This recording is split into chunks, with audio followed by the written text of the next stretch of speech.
nós procuramos com muito carinho uma imagem diferente de Jesus. Porque nós já temos uma imagem bem cristalizada na nossa mente de Jesus sofredor, né? Jesus na cruz, isso em função da própria educação que nós tivemos religiosa, dificilmente a gente encontra uma imagem de Jesus sorrindo. E eu fiz essa abordagem, hoje eu gostaria de fazer essa abordagem, trazendo inicialmente essa imagem de Jesus sorrindo. Vocês já viram Jesus sorrindo? Não. Pronto. Renato tá abonado, né? Mas você sabe o que é uma risada, né? Você sabe o que é uma risada. Então, imagina, Renatinho, Jesus sorrindo para você. E, naturalmente, um espírito que chega na condição crística, espírito puro, certamente ele não tinha uma cara fechada, uma cara de tristeza. Não é impossível ele ser triste, né? Então, apesar dele ter um semblante mais sereno, né? Mais compassivo, né? Mas inspirava também essa imagem de sorriso, né? Então, esse sorriso, essa imagem que nós gostaríamos de trazer inicialmente, para a gente conversar um pouquinho sobre esse ensinamento dele. Conhecereis a verdade, e a verdade vos libertará. Essa mensagem, essa passagem está em João, registrada em João, no capítulo 8, no versículo 22.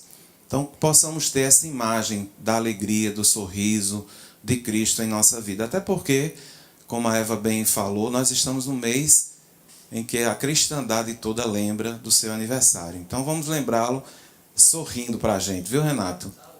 Então, a nossa estratégia da exposição, nós vamos utilizar a tradução do Haroldo Dutra Dias, que ele fez a tradução do Novo Testamento, né? O nosso companheiro Haroldo, lá de Minas Gerais. E nós vamos utilizar, né, o texto traduzido por ele, a perícope, né? Essa é uma perícope que ele... E a gente vai fazer uma reflexão sobre a evolução do ser através do conhecimento da verdade e em consonância com a visão do Evangelho e da doutrina espírita. Mas vamos lá. Primeiro a gente tem que adentrar no texto. Que texto é esse? Né? Vamos ler esse texto e a partir dele vamos extrair algumas ideias, alguns princípios fundamentais para a gente compreender o que Jesus quis falar para a gente, dentro da nossa capacidade de compreensão. Logicamente, por mais que a gente estude o Cristo, por mais que a gente leia o seu Evangelho, sempre tem algo mais a gente aprender. E eu espero que a gente consiga aprender mais um detalhe, mais um ângulo dos seus ensinamentos. E ele diz assim: dizia Jesus então aos judeus que haviam crido nele: se vós permanecerdes na minha palavra, sois verdadeiramente meus discípulos, e conhecereis a verdade, e a verdade vos libertará. Continuando o texto, responderam-lhe: somos descendência de Abraão, e nunca nos tornamos escravos de ninguém. Como tu dizes que sereis livres? Respondeu-lhe Jesus: amém, amém vos digo, que todo aquele que pratica o pecado é escravo do pecado. Então esse é o texto que nós iremos tentar extrair alguns detalhes importantíssimos para a nossa compreensão. Isso está no Evangelho e é importante a gente frisar isso, porque nós, espíritas, nós lemos o Novo Testamento sem nenhum problema, vamos nas origens dos textos, estudamos também o Velho Testamento, que tem uma ideia que corre dizendo para as pessoas, passando uma ideia falsa de que nós não lemos o Evangelho. Nós temos o Evangelho próprio, e isso não é verdade. Nós extraímos, né, os textos do Evangelho e tem o comentário, né, à luz dos princípios espíritas, à luz das reflexões. Foi assim que Kardec fez com o Evangelho segundo o Espiritismo. Extraiu textos do Antigo Testamento, do Novo Testamento e fez alguns comentários. E é exatamente isso que nós iremos fazer. Mas há um aspecto muito importante na interpretação de qualquer texto do Evangelho. E aí eu trago para vocês para a nossa reflexão, uma passagem também que é muito importante. Renato, tem Jesus lavando os pés dos discípulos. É uma imagem que eu coloquei. E tem um trecho também que foi extraído do Evangelho que diz o seguinte: existem mistérios que são ocultos aos doutos e aos prudentes. Disse então Jesus essas palavras: graças te rendo, meu Pai, Senhor do céu e da terra, por haveres ocultado essas coisas aos doutos e aos prudentes, e por as teres revelado aos simples e aos pequenos. Então, para nós compreendermos o Evangelho e a magnitude do pensamento do Cristo, nós temos que nos revestir desse sentimento de humildade. Sentimento que nos nivela no sentido de sermos ainda seres em evolução, precisando compreender cada vez mais a transcendência dos seus ensinos. E para isso a gente precisa nos revestir de humildade, sem nenhum tipo de pretensão, de arrogância, de saber que já sabe tudo. Por isso que no texto diz que Jesus rende graças por ter a mensagem, esses ensinamentos espirituais, serem ocultos aos doutos e aos prudentes e serem revelados aos simples e aos pequenos, porque eles têm mais condições, essa atitude, essa postura de humildade permite que a gente consiga compreender mais essas coisas, como diz no Evangelho. Que coisas são essas? São os ensinamentos, são a essência do pensamento. E só com muita tranquilidade no coração, com muita humildade, com o sentimento de que todos nós precisamos nos revestir dessa mensagem, é que a gente vai compreender em profundidade. Quando a gente veste a capa da arrogância, quando a gente veste a túnica do orgulho, a gente não vai compreender o Cristo, porque ele se revela aos pequenos, aos simples, àqueles que estão em prontidão para entender. E é importante a gente entender a humildade como um processo fundamental da nossa evolução. A primeira das bem-aventuranças que o Cristo trouxe para a gente foi: bem-aventurados os pobres de espírito. Porque a humildade é importante a gente perceber o autoencontro, o nosso autoconhecimento, ele se dá quando a gente compreende que a gente sabe pouco, que a gente ignora muitas coisas. A gente ignora até a nós mesmos. Quantas coisas não são percebidas por nós mesmos, porque a gente não se conhece, né? Tem muitas coisas que a gente não conhece ainda. Os grandes problemas humanos, as nossas grandes questões, não são questões fáceis da gente compreender, porque os problemas que nos afetam são ligados muitas vezes aos nossos sentimentos, às nossas emoções em desalinho. Por isso que é importante a gente ter humildade para a gente começar o processo de autoencontro, de autoiluminação, para perceber onde nós estamos precisando das reformas, como nós precisamos fazer esse processo de caminhada evolutiva. Mas eu preciso saber quem eu sou. E é importante dizer: eu não sei, eu não compreendo. É mais digno você dizer que não sabe do que dizer que sabe sabendo que não sabe. É mais honesto a gente dizer que ignora do que a gente fingir que sabe. Fingir que é virtuoso. É importante que a gente seja sincero, humilde nessa caminhada espiritual. E é esse convite que o Cristo está fazendo para a gente quando está lavando os pés dos discípulos. Ele que era o top, né? O espírito mais perfeito que habitou conosco, aquele que chegou à condição de espírito puro, crístico, ele não teve aquela atitude de se colocar acima, mas ele se colocou ao lado de cada um de nós, né? Foi um líder servidor, um líder que esteve junto de cada um de nós, para nos ajudar a compreender. Então essa atitude, relembro mais uma vez, importantíssima. Então vamos entrar antes entrar no texto, tem uma fala de Augusto Cury que diz assim, que eu acho muito bonita. Tem uma imagem, Renato, Jesus criança, né? O Natal de Jesus, né? Jesus, o menino Jesus, numa manjedoura, e tem uma fala de Augusto Cury que diz assim: nunca alguém tão grande se fez tão pequeno para tornar grande os pequenos.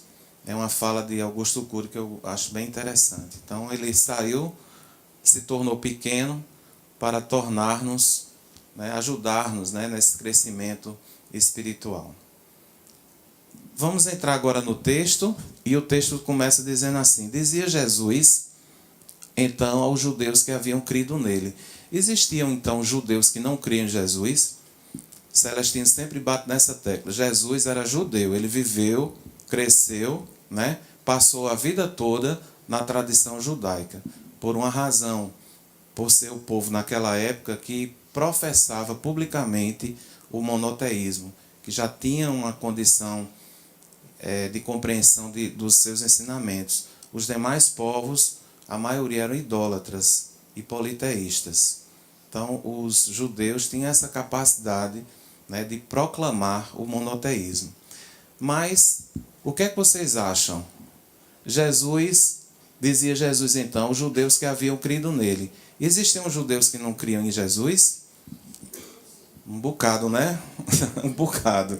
Os fariseus, né, os saduceus, os publicanos, não criam.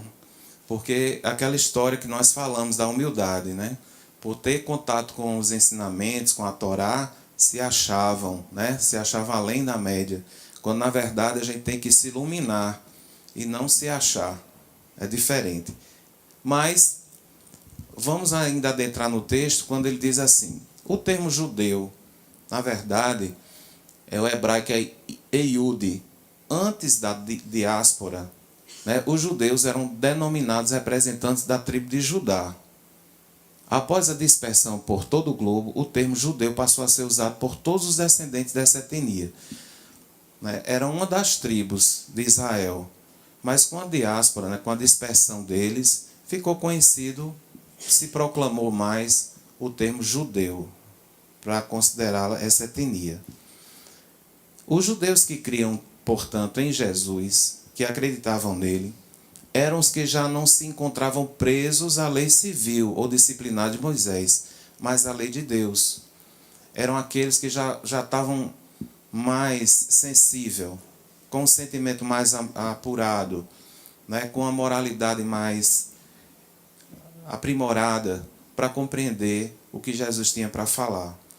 Não é todo mundo que compreende a profundidade dos ensinamentos de Jesus.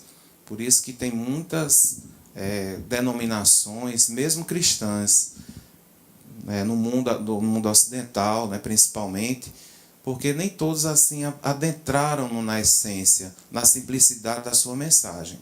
E a gente vê que nesses tempos atuais uma referência importante para a nossa reflexão é a escolha do Papa Francisco, por esse nome Francisco. Né? É o primeiro Papa que escolheu esse nome. Ele poderia ter escolhido outros. Né? Se ele fosse Bento, seria Bento XVII. Se fosse Pio, seria Pio XIV. Mas por que ele escolheu Francisco? Né? Já dá um sentido mais de direção à simplicidade. E ele tem demonstrado muito mesmo esse sentimento, essa postura de um líder religioso, de um papado mais chegado, mais próximo às pessoas, sem tantas pompas. Então, os judeus que criam nele é aquele que se afastavam das pompas, se afastavam das sinagogas, daquele culto externo, e procuravam exatamente a essência dos ensinamentos do Cristo. Então, tem essa diferença no texto, essa pequena nuance que é importante a gente perceber. Aqui são as tribos de Israel, só para a gente tomar ciência, né? Existem a Manassés, Naftali, Isacar, Efraim, Benjamim, Simeão, Assé, Zebulon, Gade, Dan, Ruben e Judá. São as 12 tribos de Israel, só a título de informação. Continuando a nossa análise, o texto diz: se vós permanecerdes na minha palavra. O que é permanecer? O que significa permanecer? Gostaria que vocês também nos ajudassem nessa reflexão. O que é permanecer? Ficar, continuar, o que mais? Oi? Seguir, né? Veja que é uma condição importante, ó. Se vós permanecerdes. né? Então é isso, vocês falaram cuidar, permanecer, seguir, acreditar, né? Isso é uma condição fundamental para que a gente possa encontrar o sentido desse ensinamento do Cristo. Se permanecerdes na minha palavra. Vejam uma expressão importante. Na minha palavra. Ou seja, aquilo que ele veio trazer. Ele quer fugir, então, daquela questão da idolatria. Veja como ele era superior, ele não queria idolatrar-se. Ele não veio trazer uma mensagem para ser idolatrado, mas ele veio trazer uma mensagem para que essa mensagem fosse a referência para que nós pudéssemos desenvolver as virtudes e o Cristo que existe em cada um de nós. O anjo, que vocês cantaram há pouco tempo com tanta ênfase, existe um anjo adormecido dentro da gente. O reino dos céus, como ele mesmo falou, não está fora, mas está dentro de nós. Mas para esse fato de acordar, esse despertar, é preciso permanecer. Então é prosseguir existindo, é continuar sendo, é persistir, né? E receberemos, pois, o atestado de maturidade espiritual, se nós permanecermos, prosseguindo sem cansaço, mas com inteligência e devoção, jamais duvidando das promessas de Jesus. Então essa é a condição fundamental. É construir a nossa estrada com perseverança, com dedicação, né? Nunca desistindo das intempéries, das dificuldades iniciais, o caminho, né? Dos tropeços, né? O cristão, o espírita tropeça, não tropeça? Não é? Vez por outra a gente não fica meio borocochô, né? Numa expressão bem popular, a gente fica, mas a gente não pode desistir. Quando a gente acontece isso, a gente tem que lembrar disso, prosseguir, continuar. Não é isso, Evan? É sem esmorecer, é levantar os joelhos desconjuntados, como diz Emmanuel, e prosseguir. Prosseguir. E aí a gente vai encontrar esse atestado de maturidade espiritual, porque a gente foi fiel, né? E diz uma fala muito importante também, né? Quem é fiel no pouco, é fiel no muito, né? Então, se a gente é fiel nesse pouco que a gente faz, e a gente vai também receber a oportunidade de ser fiel nos grandes processos que a gente vai ser chamado mais adiante, né? Nas grandes missões que a gente terá mais adiante. Então, ser fiel é a gente permanecer, né? É a gente persistir nesse processo. E aí, qual é a compensação? Sois verdadeiramente meus discípulos. Essa é a condição, se a gente permanece. Então, uma consequência natural daquele que é fiel, permanece e continua. Então, a palavra vivenciada nos confere a posição de aprendizes e usufrutuários dos seus abençoados ensinos. Então, quantas vezes a gente chega na casa, na doutrina, né? Vamos falar da gente, com série de situações, com série de vícios, né? Enfim, dificuldades, as mais diversas. E, de repente, a gente já começa a melhorar, já começa a sentir, puxa, como eu estou melhorando. Eu conversava com o Giseuda essa semana, na nossa reunião, e ela é muito verdadeira, né? Quem conhece Giseuda Carneiro, ela é muito verdadeira. E ela disse que antes de conhecer a doutrina, ela adorava contar anedotas. E não eram anedotas de salão, não. Eram anedotas muito picantes, ela dizia. E ela disse que foi uma verdadeira revolução que aconteceu na vida dela quando conheceu a doutrina. Porque estudou, começou a perseverar, né, nesse caminho. E, de repente, aquilo que ela gostava tanto já não fazia mais sentido para ela. E as amigas diziam, Giseuda, conta aquela boa para a gente. E ela, que boa? Eu nem me lembro mais, né, daquela.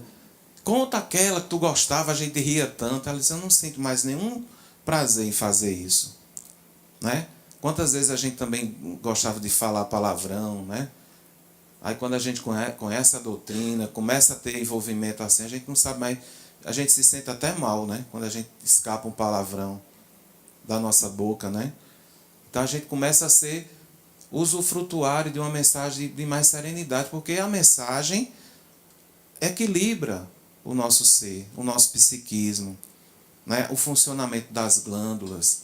Quem medita, quem ora, dá um upgrade muito importante na glândula pineal, que é essa glândula aqui que se relaciona com a espiritualidade. Então ela começa a secretar coisas melhores, né, para a gente. Isso é muito importante também. Então a gente começa a ser aprendizes e usufrutuários dessa mensagem. Deixa de ser uma escolha pessoal do mestre, mas do próprio indivíduo. Não é? Não é Jesus que vai dizer, agora Renato vai ser meu discípulo fiel. É ele a escolha dele. É a perseverança dele que vai dar esse atestado, viu, Renato? Não é isso? Que frente às orientações da consciência se entrega do trabalho digno, caracterizado por serviços ao semelhante. Então, quando a gente começa a se iluminar, começa a transformar, aí vem o segundo momento. Vem o segundo momento, que é o trabalho ao próximo. É a necessidade que a gente tem de fazer campanhas do amigo doador. Mas primeiro passou por uma grande revolução interior, né? Eu doar sangue, tá louco, não é? Imagina um tempo atrás, eu pegar meu sangue, faça isso nada, né? Mas quando a gente já está tocado pela mensagem, a gente faz com satisfação, com prazer, porque a gente já está mais sensível, mais humanizado, mais evangelizado. E isso não é nenhum sacrifício, é uma honra a gente poder dar sangue, a gente poder colaborar, poder ajudar o semelhante. Não é mais nenhum tipo de obrigação, é um prazer a gente passar a ajudar as pessoas. E aí, conhecereis a verdade, e a verdade vos libertará. E liberta de quem? Essa liberdade. É a liberdade de quê? Dos vícios, né? Das nossas encrencas, das nossas paixões, das nossas limitações, nossos preconceitos, né? E aí vem um monte de coisa que a gente vai se libertar. Porque um verdadeiro espírito e um verdadeiro cristão, ele se sente livre e de bons costumes, né? É um ser livre e de bons costumes. Não se traduz... Sim, e essa verdade que a gente vai conhecer não se traduz como mera informação, mas em assimilação de conhecimentos. É importante a gente ver isso. A gente não está só informado, mas a gente vai incorporar esses conhecimentos. Né? Há uma diferença entre a gente ter informação e ter conhecimento, não é verdade? É diferente. Eu posso ser informado do Evangelho de capa a capa. Tem gente que já leu a Bíblia de capa a capa, de Gênesis ao Apocalipse. Está informado. É uma informação. Agora, será que assimilou? É outra coisa. Né? Então, que favoreçam o combate às nossas imperfeições. A verdade libertadora é aquela que conhecemos na atividade incessante do eterno bem. Observa desse modo a posição diante da luz, diz Emmanuel no livro Fonte Viva. Então são esses pontos assim que estão nas entrelinhas dessa mensagem que nos faz entender a importância que tem os ensinamentos de Jesus na nossa vida. Pequenas sutilezas, quando a gente para perceber, para a gente aprofundar, vejam quantos ensinamentos a gente não pode, de um trecho apenas, de um pequeno trecho, quantas bênçãos. São verdadeiras pérolas. E a gente pode encontrar uma pérola que Emmanuel colocou, e que eu acho também muito importante. Porque a nossa ansiedade é que as pessoas conheçam logo a mensagem, conheçam logo, se libertem, né? Encontrem logo a verdade. A gente tem um pouco de ansiedade, a gente quer que o nosso marido, nossa esposa, o nosso filho, né, tenha aquela ansiedade. Mas olha só o que Emmanuel fala. Para o acesso à verdade, cada um tem o seu dia. Cada um vai amadurecer no momento próprio.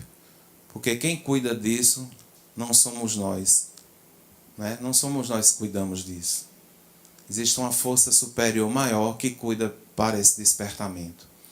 A gente pode ajudar, contribuir, mas o despertar, o acesso à verdade, cada um tem o seu dia. E se a gente fizesse aqui uma terapia de grupo, a gente ia ver em que momento a gente foi convidado para ter acesso a essa verdade, né? Eu acho que cada um aqui de nós tem uma história para contar nesse sentido. E como nós gostaríamos que estivesse do nosso lado, pense numa pessoa que vocês gostariam que estivesse ao seu lado agora, que está distante da luz. Tem essa pessoa? Vocês imaginam que existiriam essa pessoa, né? Então essa pessoa que vocês estão pensando agora, vai chegar o dia dela. Nem se preocupem. Por mais que ela esteja perdida, envolvida com vários problemas diversos, mas vai chegar um dia, um tempo, um momento em que ela vai ter acesso à verdade e essa verdade vai libertá-la. Não tenham dúvidas disso. Vocês conhecem um poeta popular chamado Patativa do Assaré? Quem gosta de poesia popular?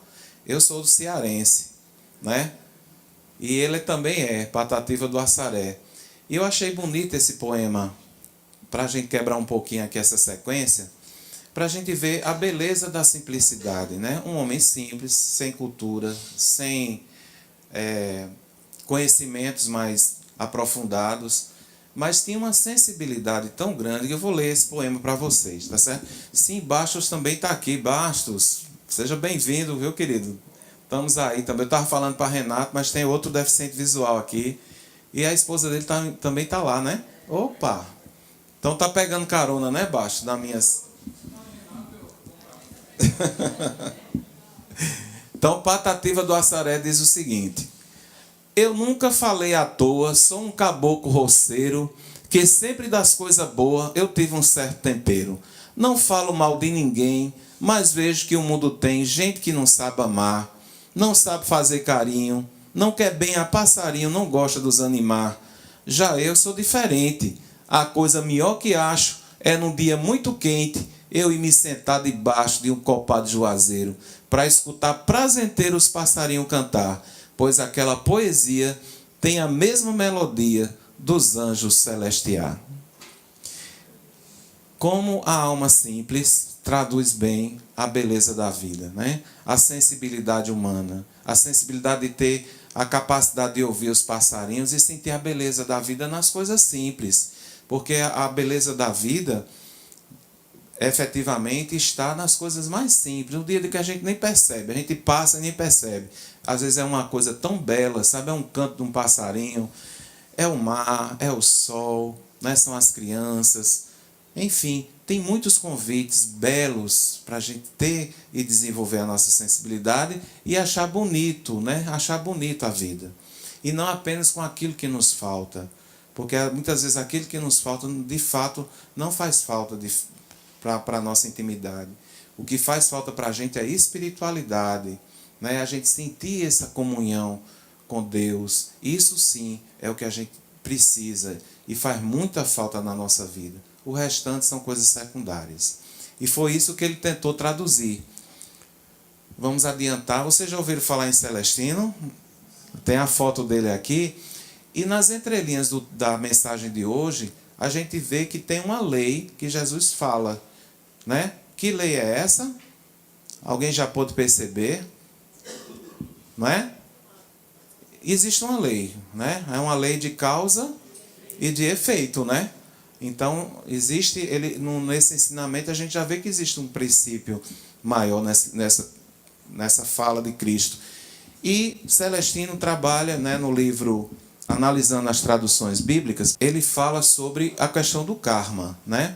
Que o karma é a lei infalível que nos planos físico, mental e espiritual da existência ajusta o efeito à causa.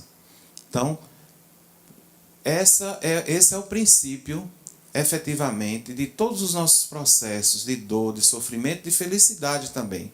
Tudo ajusta efeito à causa. Né? Tudo que a gente faz, tudo que a gente pensa, tudo que a gente planta, a gente vai colher, porque é uma lei natural.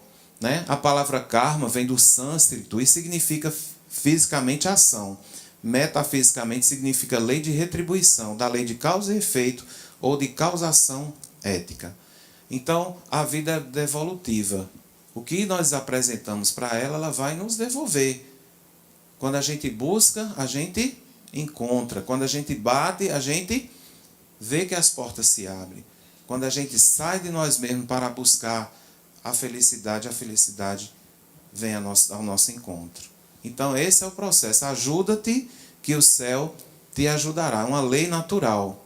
E aí, a gente tem também essa fala de Paulo aos Gálatas, que é muito conhecida de todos nós. Tem uma imagem de uma senhora, Renato, e os demais que não enxergam, uma imagem de uma senhora com uma cesta de flores, né, muito bonitas, e ela diz assim: tudo que o homem semear, isso também ceifará. Né? Tudo que nós semearmos, nós receberemos como colheita dessa nossa plantação. Isso está na Bíblia como um princípio, como uma lei, e que a doutrina espírita fala que é a lei de causa e de efeito. Né? Quem quer ser feliz?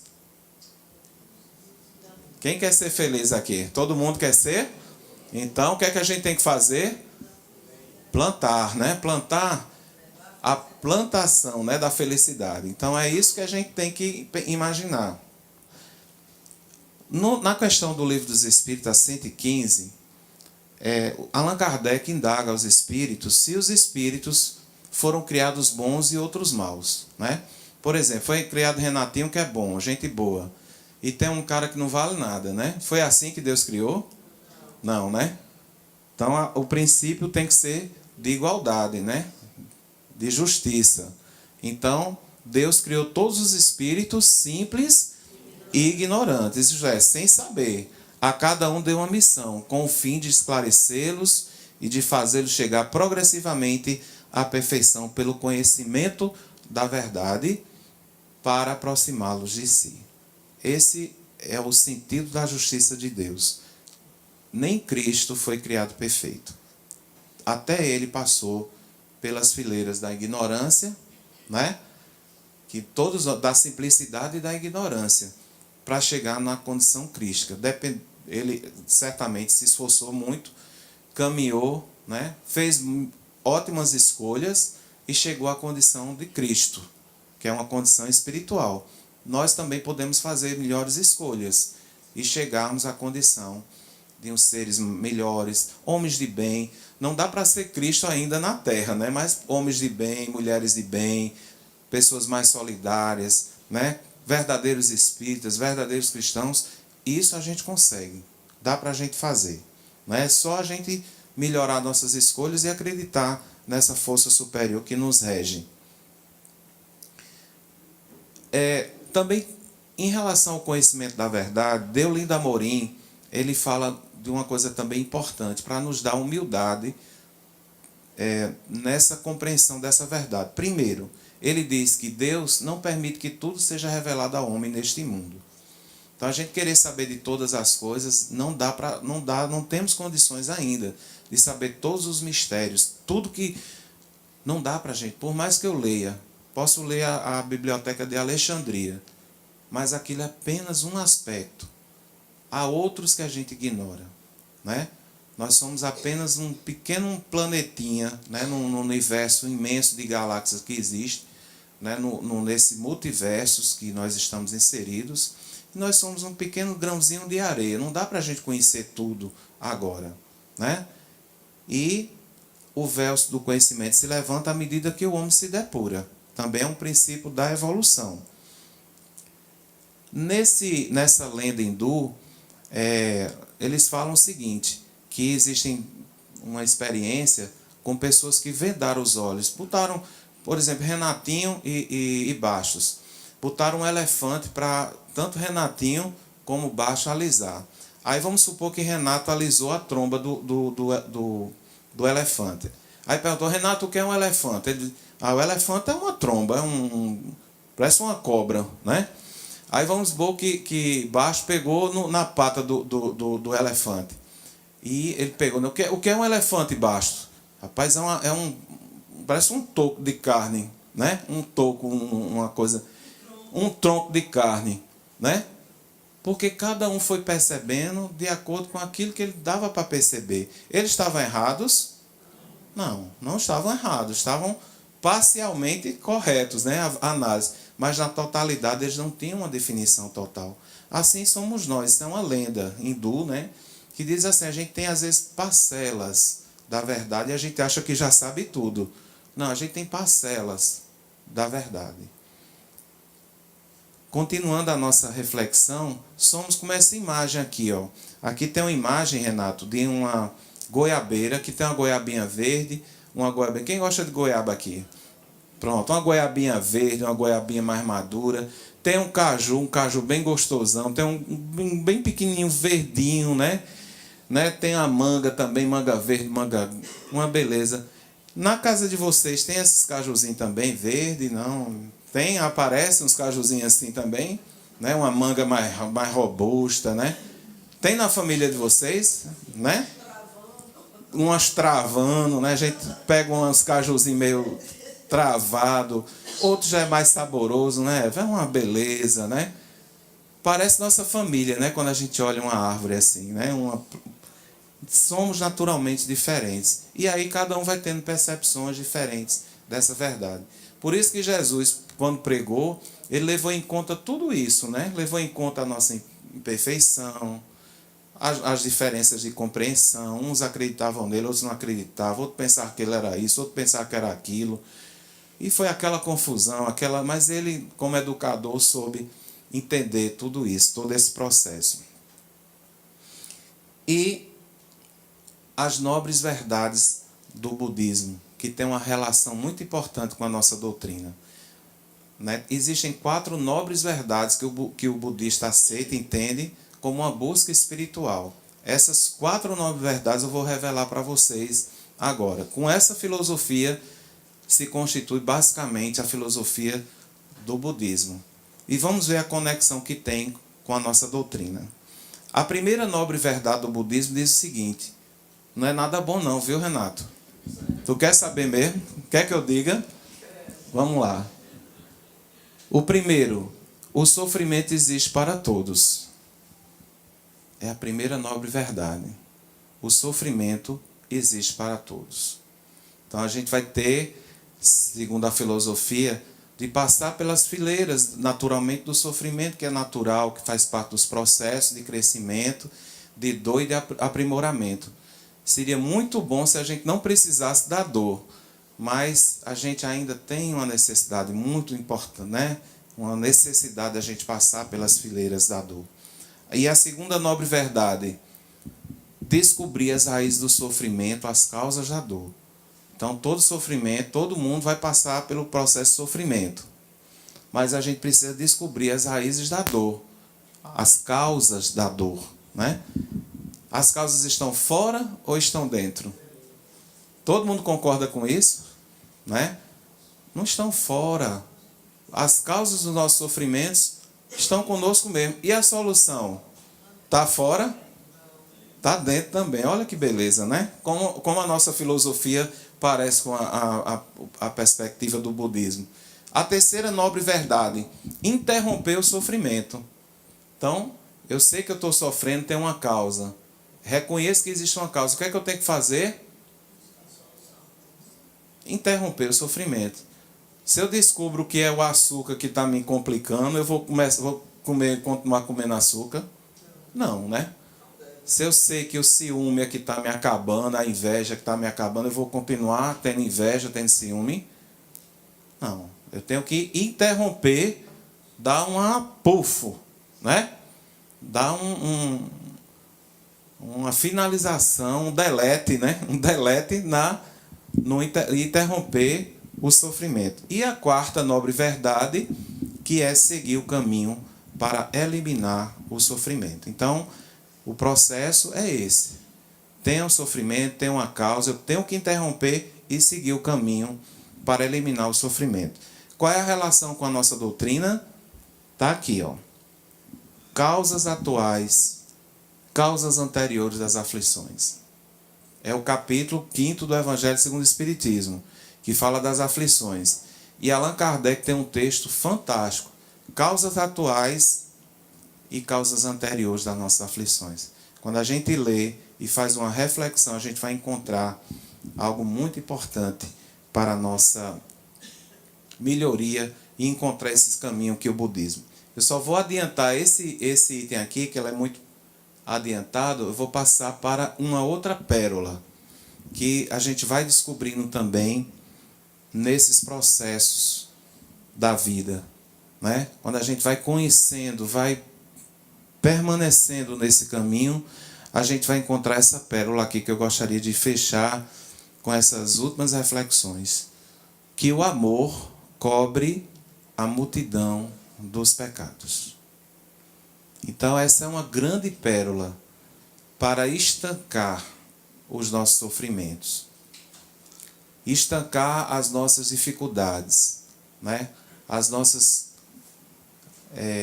incompletudes, digamos assim. É o amor que vai completar. O amor é o remédio divino, é o grande bálsamo que vai fazer com que o nosso rosto volte a sorrir, né? Que a gente possa ter mais harmonia psíquica, mental, emocional, física também. É o amor que vai realmente cobrir todas as nossas dificuldades, quando a gente realmente se colocar nessa postura de amor.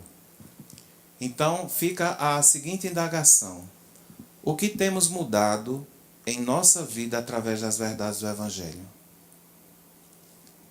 Essa é uma pergunta para a gente fazer agora em dezembro, porque tem uma canção que diz assim: então é Natal, e o que a gente fez, o ano termina e nasce outra vez.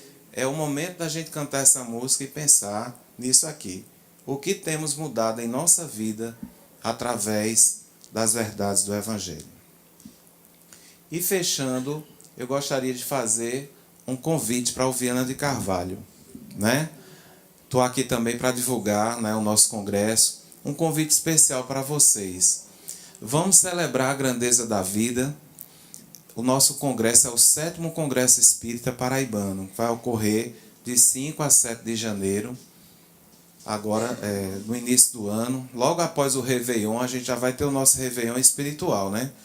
Com Divaldo Franco, com Haroldo Dutra, com Severino Celestino, com André Peixinho, com Décio Yandler, Haroldo Dutra, Oscar de Lira, Dr. Beto, Rossando Klinger, Sandra Borba, Frederico Menezes, André Gaioso, né, nossa prata da casa, Denise Lino, um time de 12 pessoas.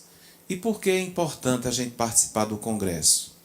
Porque o nome já está dizendo, é um congraçamento de pessoas, né, de companheiros, que vão trazer novos ângulos a respeito da mensagem.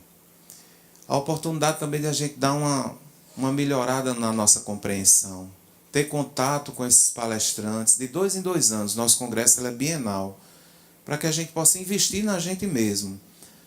Nunca pense assim que é um custo, mas é um investimento, né? Ter a oportunidade de reunir essas pessoas todas, né? Irmãos queridos nossos, que divulgam a doutrina voluntariamente, porque aqui ninguém... Vocês sabem que tudo na doutrina espírita é gratuito, mas existem custos que a gente precisa bancar enquanto movimento. E é importante a gente perceber, nesses espaços assim, como o Teatro Pedra do Reino, para dar visibilidade ao nosso movimento. Hoje, o congresso, a expectativa de público é 1.500 pessoas. Muitas pessoas que vêm do estado da Paraíba, mas muita gente que vem de fora também. Tem inscrições de São Paulo, Rio Grande do Sul. Vocês não imaginam quantas pessoas vêm para também beber nessa fonte, porque é verdadeira fonte de luz que a gente bebe nesses 3 dias. A gente fica isolado, só ouvindo palestra boa, só ouvindo música boa, né? Só fazendo esse congraçamento com as pessoas, com os nossos irmãos, né? Companheiros, que a gente às vezes não tem tempo de conviver, mas num congresso a gente tem mais tempo de viver, de conviver um pouco mais, de encontrar amigos e de fazer também amigos. Então, convido para vocês, né, quem desejar participar, nós estamos já na reta final, né, das inscrições. Essas inscrições poderão ser feitas no site ou na livraria da Federação. Quem desejar botar no cartão, tiver com alguma dificuldade também, pode parcelar. Né? Custa hoje R$ 140. É o valor da inscrição. E dá direito a uma série de palestras, enfim, o material todo é destinado. E num espaço muito agradável. Né? Quem conhece Pedra do Reino sabe que é um local muito bacana. Teremos o show de Nando Cordel, Grupo Acorde, os grupos mais diversos da Paraíba. São tantos os grupos, pessoas estão vindo também de outros estados se apresentarem. É uma festa espiritual, é um investimento no espírito. Né? A gente às vezes gasta, né, investe em tantas coisas, mas esse é um investimento espiritual, que eu gostaria muito que os amigos do Viana pudessem estar lá conosco também, para celebrar a grandeza da vida, que é o tema central. Ok? Muito obrigado pelo convite, espero retornar em breve aqui novamente, tá bom? Tá bom, obrigado.